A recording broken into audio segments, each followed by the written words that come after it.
I want to tell the viewers is that we are a made from scratch restaurant. Everything that we make here is made from scratch. We use fresh ingredients, and we've started a new lunch buffet at our Fowler location. It's every day, Monday to Friday, from 11 to 3, and we have 3 locations serving the Tampa Bay area. We have the Fowler, which is our main flagship location. It's located at 926 East Fowler Avenue. It's like about a block west of Nebraska Avenue if you get off the 275.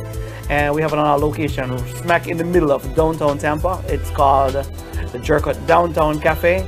It's 207 East Twigs, and it's right at the corner of Twig Street and Tampa Street.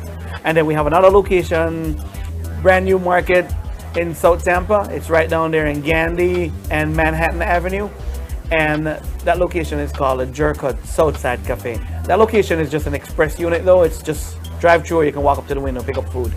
But we also have entertainment Friday and Saturday here, so you can call and check it out. Our number at Jerkut is 977-5777. As human beings, we tend to do things the same way over and over again. We can implement things in our lives to make those things we do safe. Patient safety is a huge part of neonatology, especially in that delivery room resuscitation period. There's so many things that have to happen within a very short period of time, so it's almost like an orchestrated event or a dance. Before we go to a delivery, we have what we call a huddle.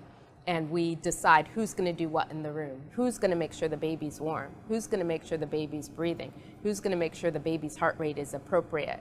And we have a team leader who coordinates all of that. In order to improve, we need data.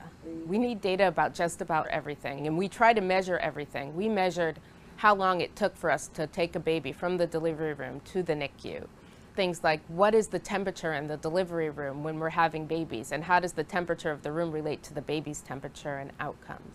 You have to know where you are, so you have to measure your performance, and you really have to understand what you're doing now. And it's a little bit hard for people to be measured sometimes. It can be shocking at first. So we have to, as a first step, get people used to measuring their performance and being okay with this is where I am, whether they're at the top or at the bottom. For example, I always thought that babies who were brought from the delivery room to the unit that were very small and very fragile were always getting the same care. But when we really looked at our processes, we saw a lot of variation in the care that babies were getting during that transitional period.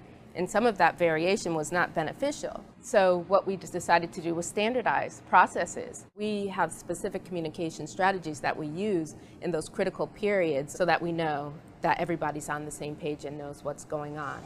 When there is communication, it's very directed and specific. We make sure that those specific steps that need to take place at 30 seconds, at 1 minute, at 1 minute 30 seconds are happening. And it's really exciting when it all comes together. Sucks in now.